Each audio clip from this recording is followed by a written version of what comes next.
You know, I went through how the conscious mind works, how the subconscious, and how the body is an expression of the mind. And as you go through that, if you go through it a few times, you're going to see, yeah, that's exactly what happens. Now, I want you to think of this for a moment. When you impress an idea upon your subconscious mind, that alters the vibration of this instrument we call our body. See, our body is a molecular structure. Really what it is. It's a mass of energy in a very high speed of vibration. Now, we invented a word to describe our conscious awareness of vibration, and that word is feeling. If you ask a person, you know, how are you today? They'll say, well, I'm feeling fine, or I don't feel that good, I feel great. You never hear a person say, oh, I'm consciously aware of being emotionally involved with a negative idea, so therefore I've moved into a negative vibration. But that's exactly what happens. So, you see, as we start to understand this, and we become aware that we're not feeling too good, we can change it. Now, it takes a little training, but you can do it. We are really in charge of how we feel. Now, we let other people upset us, but we don't have to let other people upset us. We don't need to react to them. We can respond. We can listen to what they're saying, and they say, well, you're entitled to your opinion, but that's just not what I'm like. And we can hold our own idea of ourselves. You see, it's important that we grasp how the mind works and that we understand the relationship of the body to the mind and the mind to the body.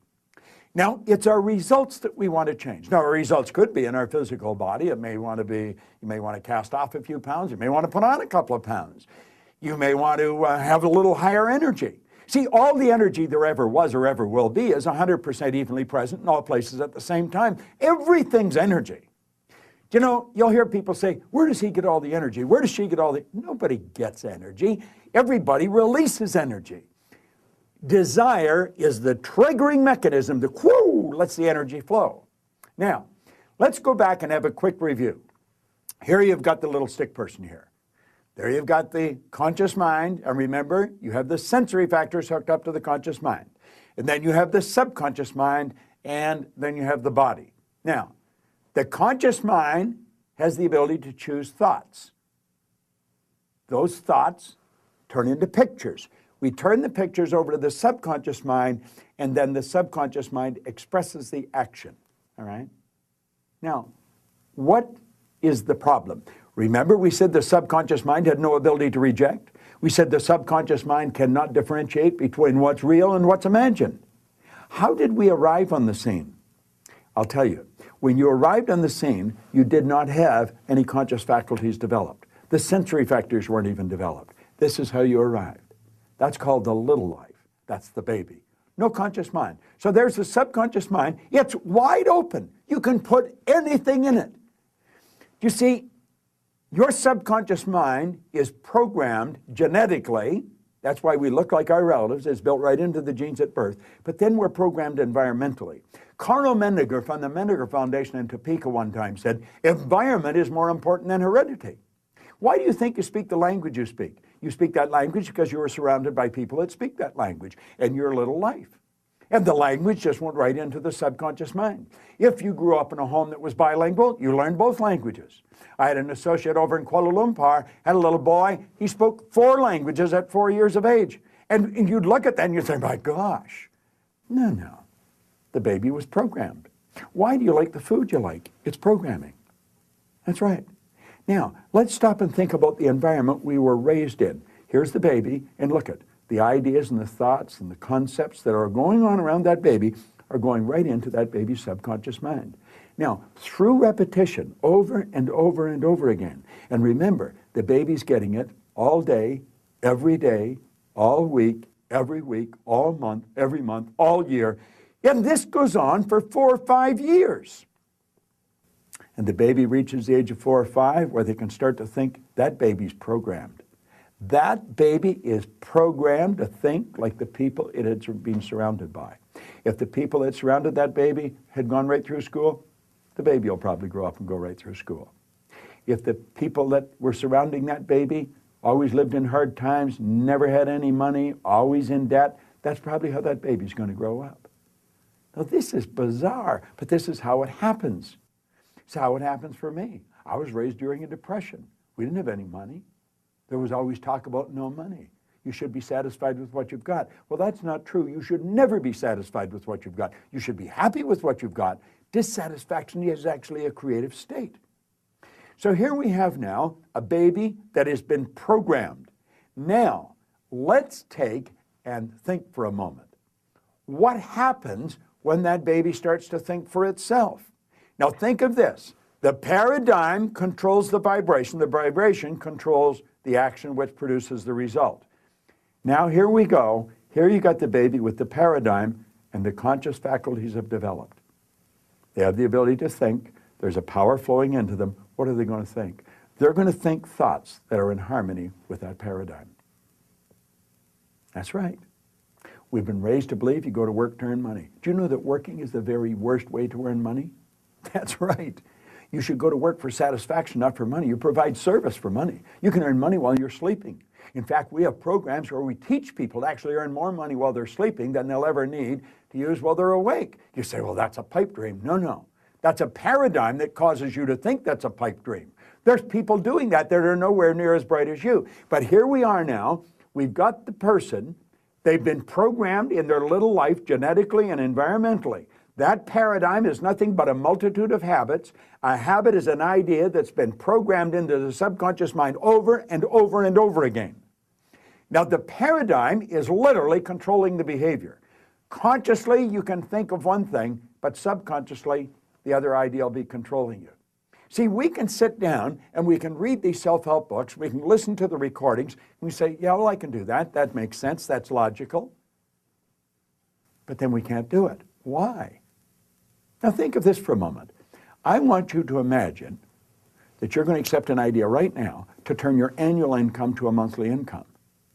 You say, well, I'd like that, but will you do it? Probably not. Your paradigm will stop you. See, your paradigm literally controls the results. Now, let's think of how the paradigm was formed. The paradigm was formed through repetition. The idea is being planted in your subconscious mind. Now, understand your paradigm dictates your logic. Your paradigm controls how you utilize your time. Your paradigm controls your perception of situations. Your paradigm controls your effectiveness. Your paradigm controls the amount of money you earn. If you want to change your life, you must change your paradigm. You see, to most people, it's illogical that they could take and turn their annual income to a monthly income. But if you follow our teachings, we'll show you exactly how to do that. We'll show you how to accomplish anything you want to accomplish, because what we're focused on is showing you how to change the paradigm. When the paradigm's changed, your life changes. It's a beautiful concept. It's an absolutely phenomenal concept. Now you know why you're getting the results you're getting. It has nothing to do with your intellect. Your intellect, you can figure out how to do things. That doesn't mean you're going to do them. You'll hear people say, I believe that, but their behavior would indicate they've never even heard of it. Why? We believe something on a conscious level. On a subconscious level, the paradigm believes something else.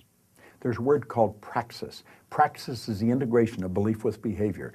We've got to take the beliefs that we have consciously, that we determine by thinking, and plant them in the place of the old belief. See, I used to believe that I couldn't do anything better than I was doing. I felt fortunate that I was on the fire department. The idea of building a company that operated all around the world, furthest thing from my mind. But you know something? As I changed my paradigm, my whole world changed. That's what we do.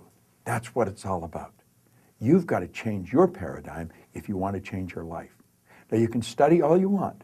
If you don't gain an understanding how to alter that program, and that's what the paradigm is, it's a program. It's a multitude of concepts that are fixed in your subconscious mind that literally control your behavior.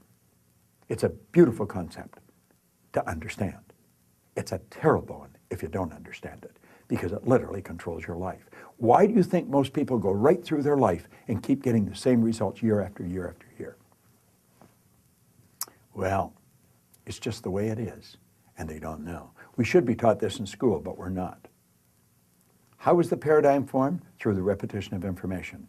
How's the paradigm changed? Repetition of information. Now let's suppose you're having a difficult time with money. You find that you got more going out than coming in. You've got to change your concept about money. How do you do that? Through the repetition of an idea. That's where affirmations comes in. I'll give you one I've been using for years. I am so happy and grateful now that money comes to me in increasing quantities through multiple sources on a continuous basis. I am so happy and grateful now that money comes to me in increasing quantities through multiple sources on a continuous basis. You don't just say that once or twice. You've got to repeat that maybe 1,000 times a day, every day for maybe 90 days. And you'll start to change your whole concept about money. Wealthy people all have multiple sources of income. Now I'm going to tell you what happened to me. I drove around with a battery-operated record player and a long-playing record. And I played it over and over again every day for probably a couple of years. This was so totally illogical. It was behavior. Everybody thought I was losing it. And I'm reading the same book every day, Think and Grow Rich. As a matter of fact, I'm still reading the same book. And it was the repetition of Earl Nightingale's information and the book that changed the paradigm. I didn't know what I was doing. I didn't understand what I was doing, but I did it. Do you know, I had a man come up to me in the Waldorf Hotel in New York, the Waldorf Astoria, at the end of a 3-day program, and he said, Bob, I really want to thank you for what you've just given to me. He said, for the first time in my life, I've understood how I accomplished what I did. I said, what did you do? He said, I won the gold medal in the decathlon in the Olympics in Melbourne, Australia in 1957. That's right. Milt Campbell. And he said, I never understood how I did it. He said, the next time you run a seminar, I want to bring my boys. And he did. Milt and I became great friends. In fact, Milt has a key to our house. He can come stay there anytime he wants. I live in Toronto, he's in New Jersey. But here was the top athlete in the world, a very best athlete in the world. He didn't understand how he got there. Most people that are very accomplished cannot tell you why they are. That's why they are. They've rewritten the program. They changed the paradigm. They might not have understood how they did it, but they did it. That's what our company is all about. We teach people how to change paradigms. I want to thank you for watching this, but I'm going to ask you to share it with other people. Share it with them. Say, come and watch this. Start a rapport. Build a rapport with people, you know. It's a great way to live, and this is great information to understand. Thanks for listening. It's Bob Proctor. I enjoy sharing it with you.